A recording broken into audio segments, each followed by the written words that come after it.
When I lost my job, my wife laughed and told her friends, "He's not a man anymore. I'll give him a month before I leave his broke ass." When I asked my parents for help, my dad snorted, "A real man wouldn't beg." My mom just shook her head.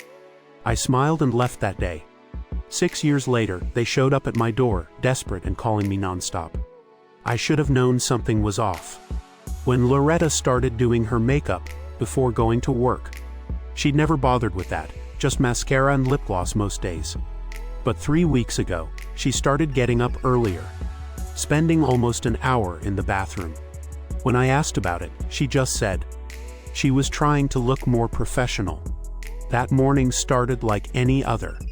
I was scrolling through Instagram while waiting for my coffee to brew when my phone buzzed. A text from HR asking me to come in early for a meeting. No explanation, just urgent discussion needed. My stomach dropped, but I told myself it was probably about that promotion I'd been gunning for. I kissed Loretta goodbye. She barely looked up from her phone, just mumbled, "See you later," without meeting my eyes. Again, I ignored the warning signs. The HR lady's face told me everything before she even opened her mouth. 2 other managers were there, including my direct supervisor, Braden, all wearing those practiced sympathetic expressions. Then came the words that turned my world upside down. Inappropriate behavior, multiple complaints, creating a hostile environment. I sat there stunned as they laid it out. Apparently, several female coworkers had reported me for making suggestive comments and unwanted advances. It was complete bullshit. I barely talked to anyone at work besides my immediate team, but they had detailed reports, dates, specific incidents, all fabricated but convincing enough on paper. "We have to terminate your employment immediately," the HR lady said, sliding a severance package across the table. Braden wouldn't even look at me. I tried to defend myself, but they'd already made up their minds. Security was waiting to escort me out. As I packed up my desk, hands shaking, pieces started falling into place. The whispered conversations that stopped when I walked by. The way some coworkers had started avoiding me. Loretta's sudden interest in looking good for work. My stomach churned as I realized how long this had been in the works. I tried calling Loretta on my drive home. Straight to voicemail. I checked our joint account on my phone. Empty. All $43,000 we'd saved gone. Transfer made yesterday to an account I didn't recognize. She was home when I got there, calmly packing a suitcase. "Took you long enough," she said, not even pretending to be surprised. "What the hell is going on?" I demanded. "Those complaints, did you have something to do with this?" She laughed, actually laughed. "You really are slow, aren't you? I've been planning this for months. Everyone at your office thinks you're a creep now. Good luck finding another job in this town." "Why?" my voice cracked. "Why would you do this to me?" "Because you're pathetic," she spat. "Working the same dead-end job for 5 years. No ambition, no spine, you're not a man anymore." Braden, though, her smile turned cruel. "He's going places, and I'm going with him." The room spun. Braden, my supervisor, Braden. "For 6 months now," she said, zipping up her suitcase. "He knows how to take what he wants, unlike you." I sank onto the couch, trying to process the magnitude of the betrayal. She'd not only been cheating with my boss, but had systematically destroyed my reputation and career. "Don't bother calling your parents," she added, heading for the door. "I already told them everything about your inappropriate behavior. They're disgusted with you. Check the account. They've already pulled their investment in our house renovation." She was right when I desperately called my parents. My dad answered with, "We raised you better than this." My mom was crying in the background. They wouldn't even let me explain. Just said they needed time to process the disappointment I'd become. That night, I slept in my car in a Walmart parking lot. The house was in Loretta's name. Another thing she'd insisted on, that I'd stupidly agreed to. No money, no job, no home, no family. She'd taken everything. But as I lay there, watching trucks rumble past in the darkness, something hardened inside. The hurt and shock crystallized into pure cold rage. Loretta thought she'd broken me, turned me into nothing. She'd taken everything I had. But she'd forgotten something crucial. She'd left me with nothing left to lose. I opened my notes app and started planning. This wasn't over, not by a long shot. Loretta, Braden, my parents. They all thought I was weak, pathetic, spineless. I was going to show them just how wrong they were. They wanted me to be the villain in their story. Fine. I'd give them a villain they'd never forget. Update 1, I never thought I'd be that guy. Sleeping in his car behind a 24-hour gym. But here I was after 3 nights of this hell. My old friend Gavin finally caught wind of my situation. Through mutual friends. His message was simple. Get your ass over here, guest room's yours as long as you need it. Walking into his place that night, the reality of everything hit me. My clothes stuffed in 2 duffel bags. Laptop and some basic toiletries. That's what my life had come down to. Gavin didn't ask questions. Just handed me a beer and said, "When you're ready to talk, I'm here." It took me a week to get the whole story out. Loretta's betrayal, the affair with Braden. The emptied accounts, my parents turning their backs, everything. Gavin listened, got angry on my behalf. But then said something that stuck. "You're not broken, you're just starting over. And this time, you're doing it smarter." I picked up 2 jobs, back-breaking work during the day. And bartending at nights. Every shift felt like a step away from rock bottom. The physical exhaustion helped keep the anger at bay. Most days anyway. Then came the day I overheard some regulars talking about a new business opening up downtown. I nearly dropped the glass I was wiping. When I heard Loretta's name, my hands were shaking as I pulled up Facebook on my break. There it was, her smiling face next to Braden, announcing their engagement and her new business venture. The comment section was full of congratulations, including one from my own mother, about how proud she was of her future daughter-in-law. I called my sister that night. She'd been the only one still talking to me, though quietly, to avoid our parents' disapproval. What she told me made my blood run cold. Mom and Dad invested their retirement savings in Loretta's business. All of it, $175,000 yesterday. The next morning, I started digging. Not because I wanted to, I had to. These were my parents, even if they turned their backs on me. The pieces started coming together. Loretta had been planning this for months. The rumors about me at work, the affair with Braden. Emptying our accounts, it was all calculated. She needed startup capital. And my parents' retirement fund was her target. Some nights I'd lie awake in Gavin's guest room, my mind racing. The old me would have confronted her directly. Probably made a scene. But something had changed in me during those nights in my car. I'd learned patience. Every time I wanted to explode, I'd remember how she laughed when I confronted her about the affair. "You're not a man anymore," she'd said. Those words became my fuel. I started keeping a journal of everything I discovered. Dates, times, bank transfers, screenshots of messages, anything that showed the pattern. People loved to talk to bartenders, and I heard things. Like how Braden had done this before at his last job. How Loretta was already talking about expanding the business before it even opened, using my parents' money as proof of her success to other investors. The breaking point came when I saw my dad at the grocery. He looked 10 years older, shoulders slumped, checking prices on everything. He didn't see me, but I saw him put back a package of his favorite cookies, choosing the store brand instead.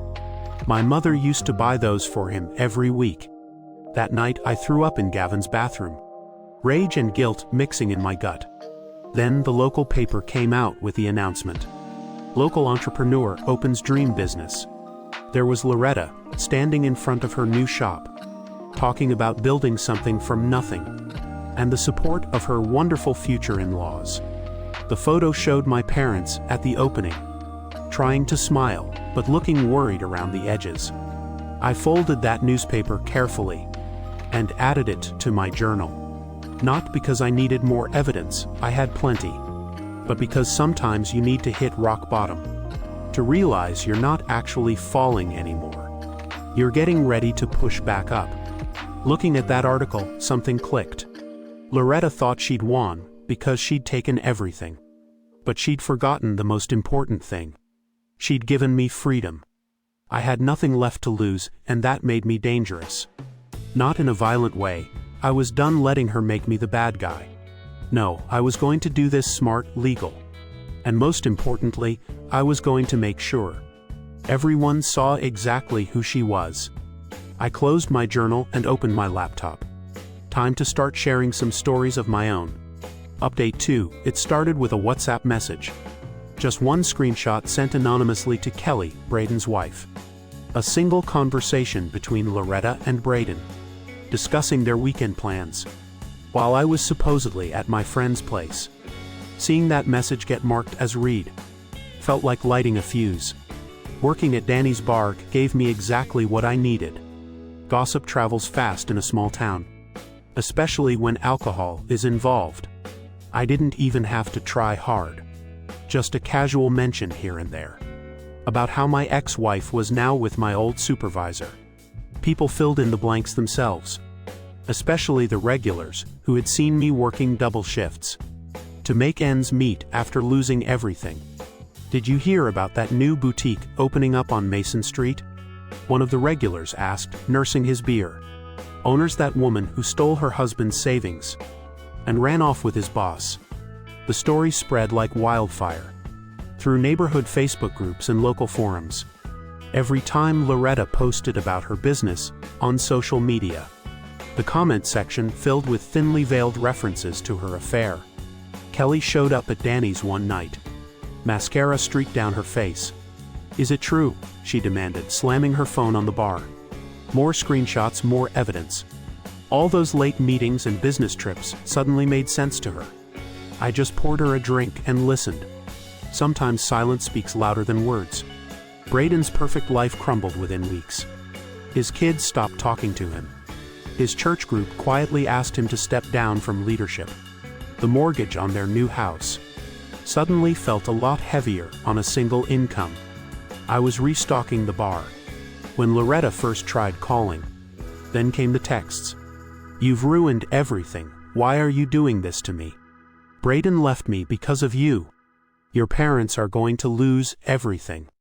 That last one was supposed to hurt, I guess. But watching their investment in Loretta's foolproof business plan go up in smoke felt like justice. The same parents who told me to man up when I lost everything were now facing foreclosure. Funny how karma works.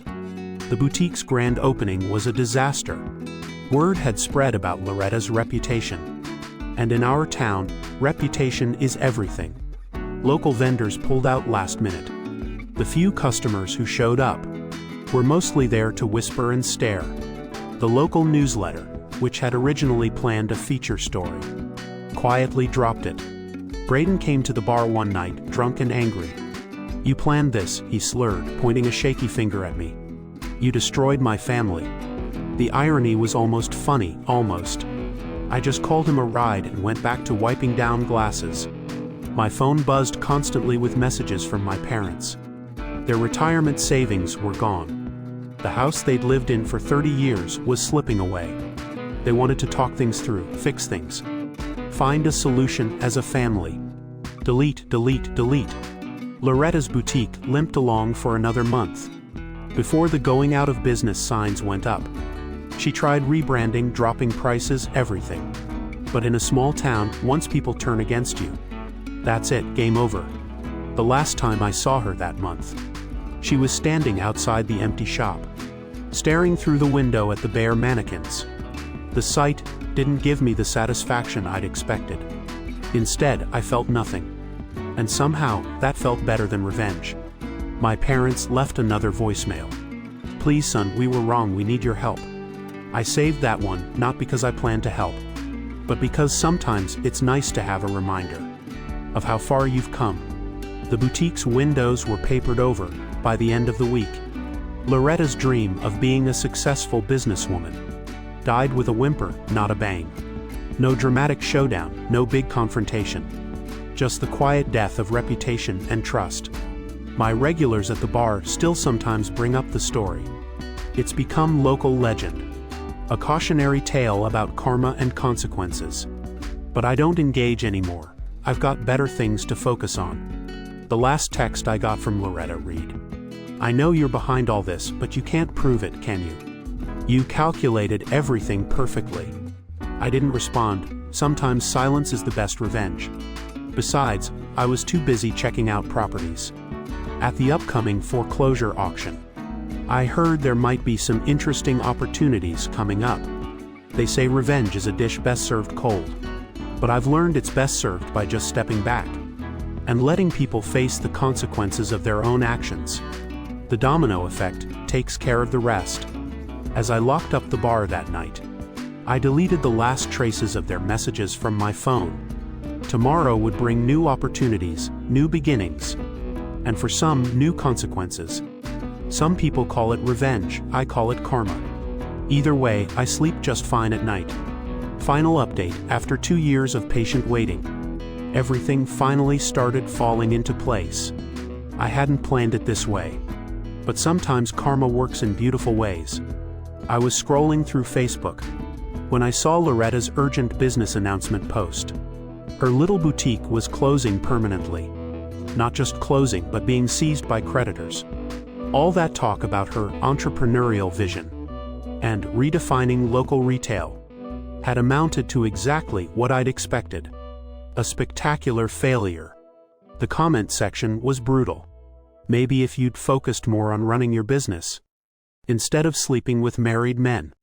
Someone had even tagged Braden's ex-wife, who'd added a laughing emoji. I won't lie, I screenshotted that entire thread. My phone buzzed, Mom's third call today. I let it go to voicemail. Just like the previous 12 this week. The messages were all the same anyway. They were about to lose the house, they needed help, they were sorry. The last part was new, I'll give them that. Funny how sorry only came after the foreclosure notice. "You're not a real man," Dad had said, when I'd asked them for help too, 2 years ago. Sleeping in my car after Loretta cleaned out our accounts. Now they wanted their son back. The irony wasn't lost on me. The auction was yesterday. I didn't tell anyone I was going. Just showed up in my regular clothes, hands in my pockets, looking like any other curious neighbor. Mom and Dad were there too, huddled in the back, looking smaller than I remembered. They didn't see me until I won the bid. The look on their faces when I raised my bidding card for the final time.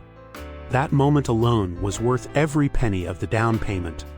Dad's face turned an interesting shade of purple. Mom started crying. I just stood there, filling out the paperwork, not even glancing their way. They cornered me in the parking lot afterward. Dad tried to puff up his chest like he used to. "Son, we can work something out." "A real man wouldn't beg, right?" I cut him off, echoing his words from 2 years ago. "That's what you told me, or does that rule only apply when I'm the one asking for help?" Mom grabbed my arm, mascara running down her cheeks. "Please, Bryce, we're your parents, we..." "My parents," I corrected her. "The eviction notice goes out tomorrow. You have 30 days. Dad exploded. "After everything we've done for you. Like investing my college fund in Loretta's business venture behind my back." I stayed calm, which only made him angrier. Or like telling everyone in the family I was lying about her affair. They kept talking, but I just walked away. Their voices faded behind me, joining all the other noise I'd learned to tune out. The next week, I rented their house to a young family with 3 kids. Good people, struggling to find something affordable in this market. I gave them a rate well below market value, just to twist the knife a little deeper. Mom saw them moving in. She drove by 6 times that day. I know, because the security cameras I installed caught every pass. But the real cherry on top, I found out Loretta's working at O'Malley's now. The same bar where I used to tend when I was rebuilding my life. She started last week, desperately needed the job, after her business went under. The universe has a sense of humor sometimes. I took my girlfriend there last night, didn't plan it, honestly. Sarah wanted to try their new menu, and who was I to say no?